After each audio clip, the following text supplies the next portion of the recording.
Hello दोस्तों, मेरा नाम दीपक हुआ और आज के क्लास में हम लोग डिस्कस करेंगे टेंस। जैसा कि आपको पता है कि टेंस ग्रामर का वो टॉपिक है जिसके बिना ग्रामर को समझना मतलब नामुमकिन ही नहीं, मतलब इम्पॉसिबल सा है। ठीक है। जिस तरह से एक इंसान का अगर बैकबोन, रीढ़ की हड्डी काम नहीं कर रहा हो तो क्या वो चल सकता है? क्या वो बैठ सकता है?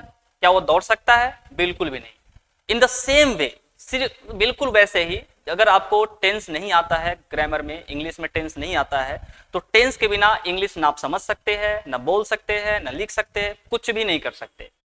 इतना से ये तो क्लियर हो ही गया होगा कि टेंस इंग्लिश के लिए कितना जरूरी है, और खासकर उन लोगों के लिए जो इंग्लिश में अपना करियर बनाना चाहते हैं या किसी भी पर्पज से, कॉम्पिटिटिव पर्पज से इंग्लिश सीखना चाहते हैं या किसी भी पर्पज से। ठीक है। तो आज के क्लास में हम समझेंगे टेंस को, और टेंस के अलग अलग एस्पेक्ट को, अलग अलग पहलू पे हम लोग डिस्कस करेंगे। और मैं आपको यकीन दिलाता हूं कि इस वीडियो के बाद आपको दूसरा तीसरा वीडियो यूट्यूब पे और गूगल पे सर्च करने की आवश्यकता बिल्कुल भी नहीं होगी। बस बी विथ मी, बने रहिए मेरे साथ। और आज क्लास में हम एक एक टॉपिक को, एक एक चीजों को बारीकी से समझने वाले हैं टेंस से related. So B with me, शुरू करते हैं। फ्रेंड्स, सबसे पहली बात जो हमारे सामने आता है वो है टेंस। ठीक है।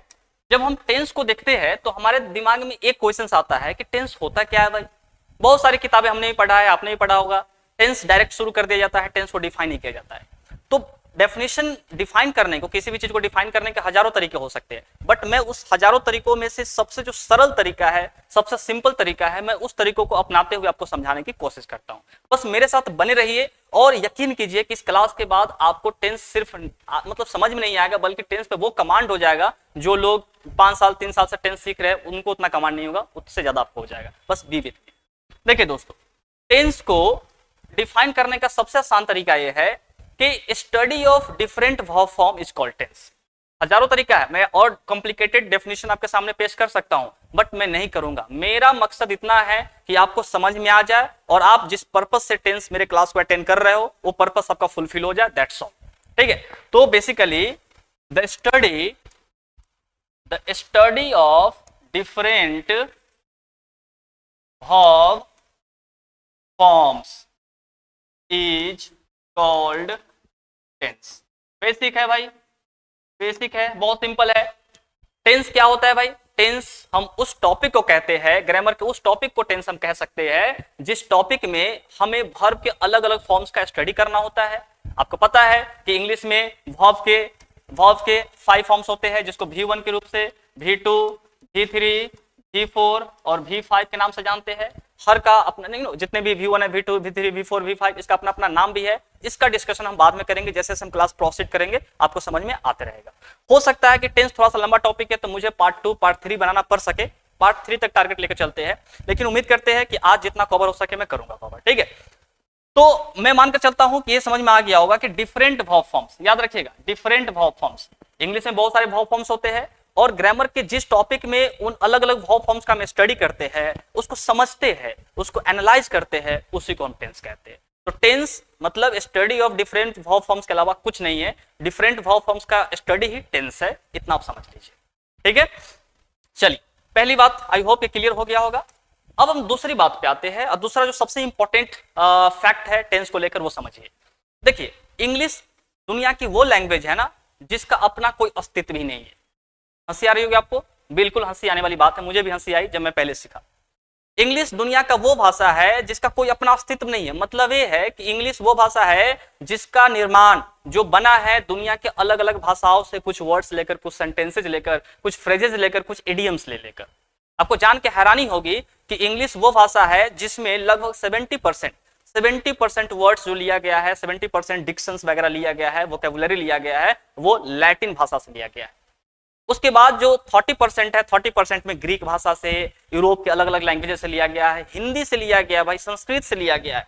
तो कुल मिलाकर ये हमें समझ में आता है कि इंग्लिश का अपना कोई अस्तित्व नहीं है। ये दुनिया की बड़ी बड़ी लैंग्वेजेस से कुछ कुछ ले लेकर एक लैंग्वेज बनाया गया जिसको हम इंग्लिश कहते हैं। ठीक है। बाद में अगर इंग्लिश के स्टोरी में इंटरेस्ट हो तो फिर हम बाद में दूसरा वीडियो बनाएंगे जहां मैं बताऊंगा इंग्लिश कैसे इवॉल्व हुआ, इंग्लिश का कैसे विकास हुआ। फिलहाल हमारा वो टॉपिक नहीं है, फिलहाल हमारा टॉपिक है टेंस को समझना अच्छे से, ताकि हम किसी भी प्रिपरेशन जो प्रिपरेशन हम कर रहे हैं उसमें हमें अच्छा एक पेस मिल सके, रफ्तार मिल सके और हम अपने मुकाम पे जा सके। ठीक है। तो एक बेसिक बात आपको समझाना चाहता हूं कि टेंस जो है, टेंस इज डिराइव्ड ध्यान दीजिएगा, समझते हुए चलिएगा। दिक्कत हो तो कमेंट बॉक्स में लिखिएगा, कोई दिक्कत नहीं, कुछ मैं उसके अकॉर्डिंग वीडियो बना दूंगा आपको। Tense is derived from the Latin word, याद रखिएगा, लैटिन एक भाषा है, लैटिन में एक वर्ड है जिसका नाम है टेम्पस, याद रखिएगा, टेम्पस। लैटिन भाषा में एक वर्ड है टेम्पस, इसी टेम्पस से टेंस लिया गया है। और इस टेम्पस का मतलब क्या होता है?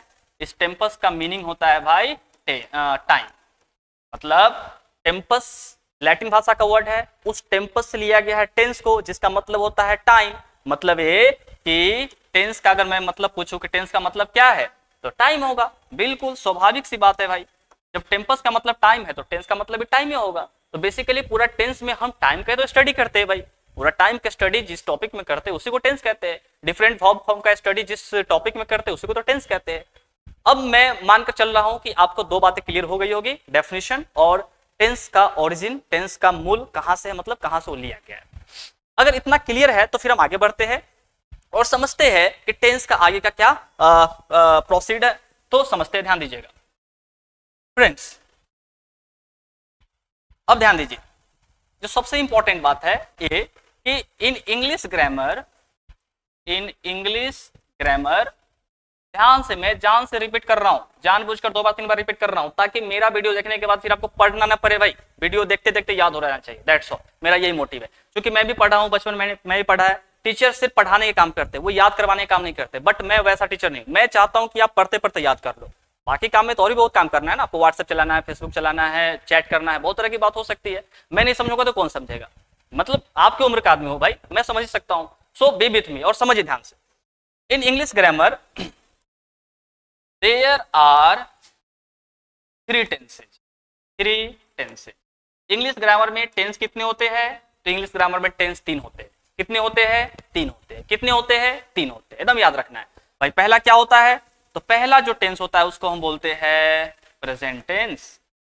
क्या बोलते हैं? Present tense. दूसरा जो होता है उसको बोलते हैं पास्ट टेंस, ठीक है। और तीसरा जो होता है उसको बोलते हैं फ्यूचर टेंस, ठीक है। ठीक है, क्लियर है? टेंस इंग्लिश में 3 होते हैं, प्रेजेंट टेंस, पास्ट टेंस और future tense. Present tense, past tense और फ्यूचर टेंस। अब जो सबसे इंपॉर्टेंट बात है आपको समझने के लिए यहां वो ये कि ध्यान दीजिएगा, ईच का मतलब प्रत्येक होता है। ईच का मतलब प्रत्येक होता है। दिक्कत हो रहा हो तो पूछिएगा कमेंट में, और आसान भाषा में समझाऊंगा। बस मेरा मकसद आपको समझाना है, और समझाने के लिए मुझे जिस स्टैंडर्ड को फॉलो करना होगा मैं खुद से खुद ही फॉलो करूंगा। बस समझ में आना चाहिए आपको। ईच टेंस का मतलब भैया क्या हुआ? ये 3 टेंस की बात हो रही है। मैंने पहले बता दिया कि इंग्लिश में टेंस कितने होते हैं? 3 टेंस होते हैं। तो ईच टेंस प्रत्येक टेंस, यानी तीनों tense. Each tense has 4 kinds. प्रत्येक टेंस से कितने भेद होते हैं? 4 काइंड्स होते हैं। प्रत्येक टेंस से कितने भेद होते हैं? 4 भेद होते हैं। और वो 4 भेद कैसे होते हैं? अब ध्यान दीजिए, मैं एक तरीका से एक ट्रिक के साथ आपको समझाना चाहूंगा, और इस ट्रिक को अगर समझ गया ना तो टेंस चुटकी में, कहां? चुटकी में, और इजिली समझ में आ जाएगा। तो फिर दूसरा तीसरा वीडियो की आवश्यकता नहीं है। बार बार क्यों बोल रहा हूं? बिकॉज आप लोग की आदत है, मैंने देखता हूं, कुछ बच्चों को देखता हूं, एक वीडियो देख रहा है, दूसरा वीडियो प्रिस्क्राइब सजेस्ट करता है होम पेज पे, उस पर टैप कर देते, तीसरा पे, और आपको टॉपिक समझ में नहीं आता है। तो मैं नहीं चाह रहा हूं कि आप ऐसा करो। आप मेरी वीडियो को देख रहे हो, मेरी वीडियो देखो, और मैं यकीन से, दावे के साथ, पूरे प्रॉमिस से कह सकता हूं कि फिर इस वीडियो के बाद आपको टेंस सीखने की आवश्यकता नहीं, पूरी तरह से कमांड हो जाएगा। अब ध्यान दीजिए, मैंने कहा कि ईच टेंस है, प्रत्येक टेंस से कितने कितने भेद होते हैं? 4 भेद होते हैं। अब वो चारों भेद को कैसे लिखेंगे, सबसे इंपॉर्टेंट यहां ये है, ध्यान दीजिएगा।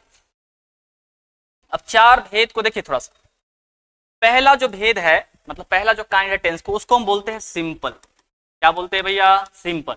या देख, एक आदमी का 2 नाम 3 होना स्वाभाविक है, कॉमन सी बात है, मतलब कोई आश्चर्य की बात नहीं है। मेरा नाम दीपक हो सकता है, किसी का नाम सरोज हो सकता है, उसका नाम मनोज भी हो सकता है, घर का नाम मनोज होगा, स्कूल का नाम सरोज हो सकता है, मेरा नाम घर का कुछ और हो सकता है, यहाँ दीपक है। बात समझ पा रहे हैं? तो एक आदमी का 2-3 नाम होना बेसिक बात है, कोई बड़ी बात नहीं है। तो उसी तरह से टेंस, एक टेंस का 2 नाम होना भी कॉमन है, कोई बड़ी बात नहीं है। तो सिंपल कहो या इसको इंडिफिनिट कहो, इंडिफिनिट टेंस कहो। बात समझ में आ रहा है आपको? उम्मीद करता हूं समझ में आ रहा होगा। मतलब पहला टेंस जिसको हम सिंपल कहते हैं या इंडिफिनिट कहते हैं, ठीक है। दूसरा टेंस जिसको हम बोलते हैं कंटिन्यूअस। क्या बोलते हैं भैया? कंटिन्यूअस, या फिर इसका दूसरा नाम है इम्परफेक्ट। क्या बोलते हैं? इम्परफेक्ट। और इसका तीसरा नाम भी है, इसका 3 नाम है, हो सकता है, क्यों नहीं हो सकता है। और इसका तीसरा नाम क्या है भैया? बताइए। प्रोग्रेसिव। थोड़ा लंबा नाम है लेकिन घबराने की आवश्यकता नहीं है, मैं समझा दूंगा आपको। मतलब कि टेंस का जो पहला भेद है उसका नाम है भाई सिंपल, उसका दूसरा नाम इंडिफिनिट है, दूसरा जो भेद है उसका नाम कंटिन्यूअस है, दूसरा नाम इम्परफेक्ट है, तीसरा नाम प्रोग्रेसिव है। नहीं टेंस कह देंगे लास्ट में, कोई दिक्कत बिल्कुल नहीं ना। चलिए दिक्कत है तो कमेंट में लिखना नहीं भूलिएगा, मैं उसके अकॉर्डिंग वीडियो बना दूंगा। बस आपका जिस मकसद से आप मेरे क्लास में आए वो मकसद फुलफिल होना चाहिए, दैट्स ऑल। कोई लाइक शेयर कोई कमेंट नहीं करना है। आपको लगे कि चलो भाई अगर कुछ समझ में आ गया, कुछ कंड्यूसिव साबित हो गया तो कर देना, मतलब कोई कंपल्सन नहीं है कि आपको करना ही करना है। पहले आप समझो उसके बाद कुछ करते रहना। तीसरा जो भेद है वो ये है आपका कि परफेक्ट। क्या है भाई? परफेक्ट। क्या है? परफेक्ट। दिख रहा होगा आपको। चलिए परफेक्ट, और इसका दूसरा नाम है नॉन प्रोग्रेसिव टेंस। क्या है भाई? Non progressive tense. क्या नाम? Non progressive tense. अच्छा कुछ लोग सोच रहे होगा कि चलिए एक ही बता दीजिए, क्यों इतना परेशान हो रहे हैं। देखिए भैया मैं एक आपको बता सकता हूं, लेकिन प्रॉब्लम क्या होगा कि अगर आपके पास कोई किताब होगा उसमें नॉन प्रोग्रेसिव लिखा होगा, परफेक्ट नहीं लिखा होगा, तो फिर कहिएगा कि सर तो नहीं बताए। अलग अलग किताब में अलग अलग राइटर्स अलग अलग नाम यूज करते हैं, कोई राइटर तीनों नाम यूज नहीं करता है। तो मैं चाह रहा हूं कि मेरी वीडियो देखने के बाद आपको कोई किताब की आवश्यकता नहीं हो, हर चीज आपको एक ही जगह मिल जाए, कोई 3-4 किताब की आवश्यकता ना हो, बल्कि आपको सब एक ही वीडियो में मिल जाए। ठीक है, इसलिए मैं सब बता रहा हूं। और जो आखिरी है चौथा भेद है, आखिरी है चौथा भेद है, वो क्या है भाई? वो है आपका परफेक्ट कंटिन्यूअस। क्या है भाई? Perfect continuous tense. ठीक है, तो हम समझे कि टेंस जो होते हैं इंग्लिश में 3 होते हैं और उसके भेद 4-4 होते हैं। मतलब ये हुआ कि प्रेजेंट टेंस का भी 4 गो, पास्ट टेंस का भी 4 गो, फ्यूचर टेंस का भी 4 गो। अब कैसे कैसे 4 गो हुआ भाई? सिंपल है, एकदम सिंपल है। मैंने कहा 4 मतलब तीनों टेंस का 4-4 भेद होता है। इसका ये मतलब हुआ कि प्रेजेंट टेंस से पहले चारों को हम पुट कर देंगे, चारों को हम रख देंगे तो प्रेजेंट का 4 गो ना बन जाएगा। कैसे? ध्यान दीजिएगा थोड़ा सा। प्रेजेंट टेंस को हम इससे पहले डाल देंगे तो सिंपल प्रेजेंट टेंस हो गया, प्रेजेंट कंटिन्यूअस हो गया, प्रेजेंट परफेक्ट हो गया, प्रेजेंट परफेक्ट कंटिन्यूअस हो गया। बेसिक है ना, सिंपल है ना। अलग अलग जानने की क्या आवश्यकता है, टाइम कम है। पहले के समय में लोगों की उम्र 100 साल 150 साल होती थी तो आराम से पढ़ता था लोग। अभी की उम्र में 60 साल भाई हो गया है, 60 साल कम, समय भी कम है, तो कम से कम समय में ज्यादा से ज्यादा सीखने की कोशिश कीजिए ना। टेक्नोलॉजी क्यों बनाया बताइए ना, इसलिए तो बनाया ना कि ज्यादा से ज्यादा चीज कम समय में सीख ले। उसी चीज को मैं फॉलो कर रहा हूं, ध्यान दीजिएगा। अगर मान लेते हैं पास्ट टेंस का अगर पता करना पड़े कि पास्ट टेंस का कितना भेद है तो उसका भी 4 गो, कैसे पता कीजिएगा बताइए तो मुझे। हाँ आप लोग होशियार है, मुझे पता है, बना लिए होइएगा। पास्ट टेंस का 4 गो, तो past simple tense, past continuous tense, past perfect tense, past perfect continuous tense. Future को कैसे बनाइएगा? कुछ लोग सोच रहे होंगे फ्यूचर कैसे बनाएंगे, अरे वो भी आसान है भाई, देख लो। फ्यूचर सिंपल टेंस या सिंपल फ्यूचर टेंस कोई दिक्कत नहीं है, फ्यूचर इंडेफिनिट भी कह सकते हो। आपके पास 2-2 3-3 ऑप्शंस है, इसलिए कि आप अपने सहूलियत के हिसाब से यूज करो, बोलो समझो, कोई दिक्कत नहीं, मस्ती में। ठीक है, future continuous tense, future perfect tense, future perfect continuous tense. Clear हुआ? नहीं हुआ? नहीं हुआ तो कमेंट में लिखिए क्या दिक्कत हो रहा है, मैं वो बना दूंगा फिर वीडियो, उस पर परेशान नहीं होना है। मेरा मतलब है कि whoever is watching my video, मेरा वीडियो जो कोई देख रहा है उसको समझ में आना चाहिए। ना किसे समझ में आएगा भाई, कैसे नहीं समझ में आएगा, डेफिनेटली समझ में आएगा। बस कीप आस्किंग, पूछते रहिए जो जो डाउट्स है। कमेंट बॉक्स यूट्यूब ने इसलिए बनाया है प्रॉब्लम्स पूछने के लिए, ताकि टीचर्स जो बता रहा है आपको उसके अनुसार वीडियो बना सके। ठीक है, चल तो यहाँ तक तो समझ में आ गया होगा आप लोगों को।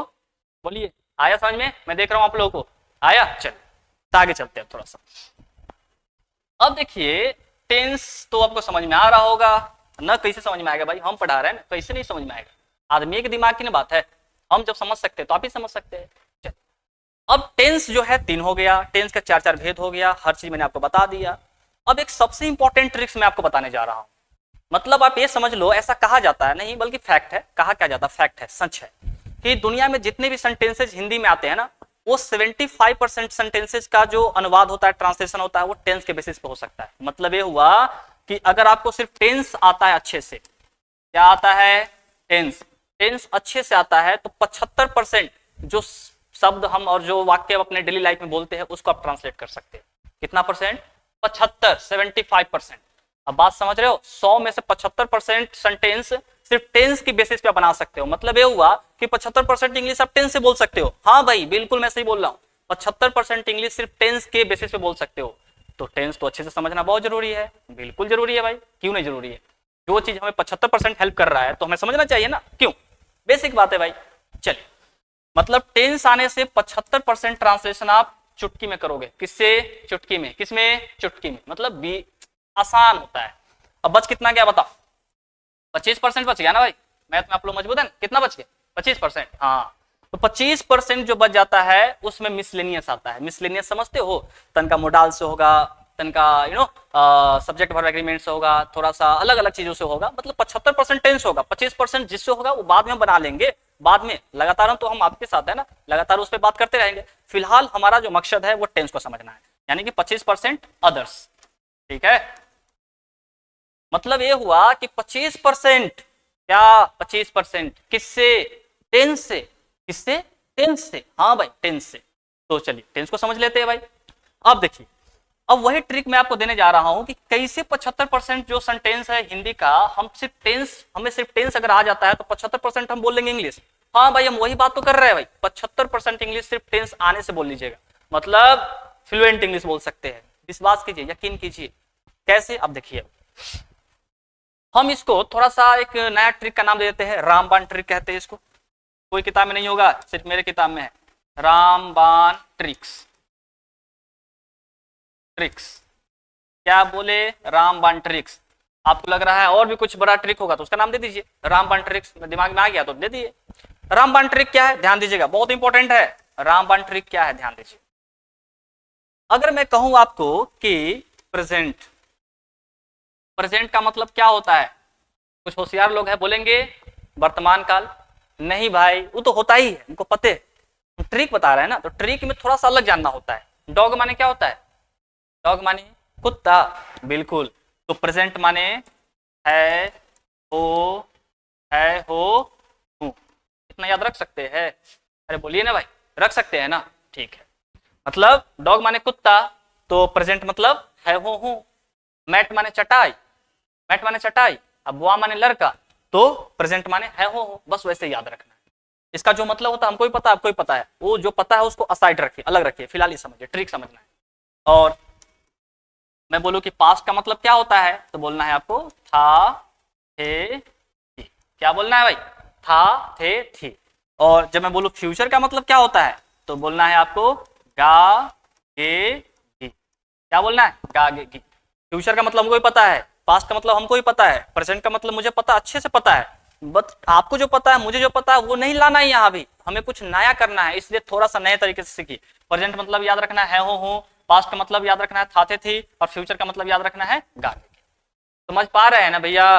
बोलिए, कोई दिक्कत कमेंट में लिखिए, हम सुनेंगे, देखेंगे, पढ़ेंगे, फिर समझा देंगे आपको। फिलहाल आप ध्यान से देखिए, ए हो गया आपका, ए 3 आपको याद रखना है।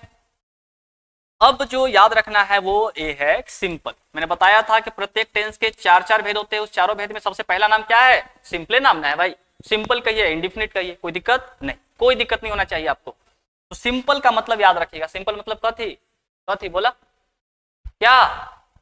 साधारण? ना ना ना, साधारण नहीं, उनको पता है साधारण होता है, लेकिन यहाँ ट्रिक समझ रहे हैं तो थोड़ा सा डिफरेंस समझते हैं। सिंपल का मतलब याद रखना है आपको, सिंपल का मतलब याद रखना है आपको, ता, ते, ती। मैं रामबाण चीज बता रहा हूं आपको। मैंने आपसे वादा किया था, क्या वादा किया था? 75% इंग्लिश आपको टेंस समझकर बोल सकते हो। 75%, 100 में 75% इंग्लिश आप बोल लोगे, मतलब अच्छा खासा इंग्लिश बोल लोगे। अपने समाज में, अपने क्लास में होशियार जरूर बन जाओगे सिर्फ टेंस पढ़ने से। चीजों खाली बस बारीकी से समझने की आवश्यकता है, जो हम समझते नहीं, यही सबसे बड़ी हमारी गलती होती है। चल, सिंपल मतलब क्या याद रखना है? ताते थी। उसके बाद दूसरा भेद का नाम क्या है बताइए? अब थोड़ा सा मुझे अब थोड़ा सा पूछते हैं, दूसरा भेद का नाम क्या है बताइए? दूसरा भेद का नाम बताया कंटिन्यूअस। क्या बताया मैंने? कंटिन्यूअस। और कंटिन्यूअस का ही अलग अलग नाम है, तो अलग अलग नाम आप समझ गए ना, बस उतना ही तक रखिए ना उसको। फिलहाल यहाँ एक एक लेते हैं ताकि लिखने में ज्यादा टाइम ना लगे। चलिए, कंटिन्यूअस का मतलब याद रखना है आपको, रहा, रही, रहे। क्या याद रखना है? रहा, रही, रहे। क्या याद रखना है? रहा, रही, रहे। और परफेक्ट का मतलब याद रखना है आपको, परफेक्ट का मतलब याद रखना है, बोलिए क्या रखना है? चुका, चुकी, चुके। चुका, चुकी, चुके। और एक बच गया, वो क्या बच गया बताइए थोड़ा सा? परफेक्ट कंटिन्यूअस बच गया। क्या बच गया भाई? Perfect continuous. तो परफेक्ट कंटिन्यूअस का क्या याद रखना है? थोड़ा ध्यान दीजिएगा, थोड़ा सा समझना है, यहाँ थोड़ा सा बुद्धि लगाना है। क्या लगाना है? सा रहा, ती रही, दे रहे, और या तो ता रहा, ती रही, ते रहे हो सकता है। और अगर ऐसा न हुआ, ऐसा न हुआ तो क्या होगा भाई? तो उसके जगह पे क्या होगा? रहा, रही, रहे प्लस टाइम होगा, कोई टाइम मेंशन होगा, तो हम मान लेंगे कि वो परफेक्ट कंटिन्यूअस का है। बस कुछ नहीं, कुछ नहीं, कुछ नहीं, कुछ नहीं। आपको बस ये तीन गो क्या क्या है बताइए? परफेक्ट, सॉरी, प्रेजेंट, पास्ट और फ्यूचर मतलब याद रखना है। जो मतलब आपको पता है, जो डिक्शनरी में पढ़े थे, बचपन से पढ़े थे, वो नहीं, अभी जो पता है वो याद रखना है। तब जाके ये क्या बोले हैं? 75%, 75% सेंटेंस आप बोल पाओगे, 75% इंग्लिश आपको आ जाएगा। रिटन की बात कर रहा हूं, स्पोकन की बात कर रहा हूं, सब कुछ की बात कर रहा हूं। आप सुनकर भी समझ लोगे। कैसे? बस बने रहिए, समझते चलिए। और सिंपल का मतलब याद रखना है ताते थे, कंटिन्यूअस का मतलब याद रखना है रहा, रही, रहे। उसके बाद परफेक्ट का मतलब याद रखना है चुका, चुकी, चुके। उसके बाद परफेक्ट कंटिन्यूअस का दो होता है, या तो ता रहा, या तो ती रही, ते रहे। और ये कुछ नहीं होगा तो कहाँ जाएगा भाई? कुछ ना कुछ तो होबे करेगा ना। रहा होगा, रही होगा, रहे होगा, और बस टाइम होगा। बस इतना ही है। अब टाइम क्यों? अगर मान लेते रहा रही रहे होता और टाइम नहीं होता तो किसका हो जाता? आपको पता है सर कंटिन्यूअस का हो रहा है, इसलिए तो हमको अलग करना था ना उसको। तो मैं उम्मीद कर रहा हूं कि आपको समझ में आ रहा होगा, आप एंटरटेन हो रहे होगे, मस्ती भी आ रहा होगा। नहीं मस्ती आ रहा है तो थोड़ा सा मैं कोशिश कर रहा हूं मस्ती बनाने का, माहौल क्लास का थोड़ा सा बढ़िया बनाने का। बस थोड़ा सा बने रहिए, क्योंकि आप बहुत इंपॉर्टेंट चीज सीख रहे हैं। वो चीज जो पढ़ाने में टीचर्स को, मेरे को ही ऑफलाइन क्लासेज में महीनों लगते हैं, तब जाके बच्चे को कमांड हो पाता टेंस पे। मैं वो उस महीनों के चीज को कुछ घंटों में पढ़ा रहा हूँ भाई। तो थोड़ा सा तो फास्ट चलना पड़ेगा ना, थोड़ा सा स्पीड चलना पड़ेगा। और फिर भी अगर लगे कि थोड़ा सा मेरा बात बोरिंग लग रहा है तो थोड़ा 2x के स्पीड पे वीडियो देख लीजिएगा। यूट्यूब पे तो है ये ऑप्शन ना। जिनको लग रहा है हम ज्यादा फास्ट बोल रहे हैं तो माइंड थोड़ा सा कम कर लीजिएगा। नॉर्मल देखते, नॉर्मल रहता है उससे कम भी कर सकते हैं, बढ़ा भी सकते हैं। तो बस आपकी मतलब आपकी मर्जी, आप जैसे देख सको। बस मेरा मकसद है आपको समझा देना। इतना समझ में आ गया आपको? तो फिलहाल मैं मान के चलता हूं कि वीडियो ज्यादा लेंदी ना हो, वीडियो ज्यादा लेंदी ना हो, ज्यादा लंबा ना हो। इसके लिए मुझे लग रहा है कि आज के क्लास यहीं एंड किया जाए। और फिर कल के क्लास में, मतलब मैं बताया ना कि 3 वीडियो बनाऊंगा, एक बन गया, 2, 3 पार्ट में बनाऊंगा। और इस 3 पार्ट में टेंस को मैं वैसे समझाऊंगा जैसे आपने कभी नहीं समझा होगा। और हर एक से वादा करता हूं कि टेंस आपको आ जाएगा, आ जाएगा, आ जाएगा। मतलब सिर्फ आ नहीं जाएगा, क्या आ जाएगा? बोलो ध्यान से, क्या आ जाएगा? 75%, 75% इंग्लिश आपको आ जाएगा, मेरा प्रॉमिस है। क्या है भाई? मेरा प्रॉमिस है। अगर नहीं आया तो फिर देख लीजिएगा, जो कहिएगा मान लेंगे, आ जाएगा। बस बने रहिए। सो आज के क्लास के लिए इतना ही। Thank you very much. मेरा नाम दीपक है और ऐसे ही जुड़े रहिए। अगर लगा हो कि कुछ फायदा हुआ है तो देख लीजिए अपने हिसाब से क्या करना होता है वीडियो को, बस। और वैसे ही पता है ना आपको। चलिए ठीक है, आप समझ रहे हैं, समझदार है। Thank you very much.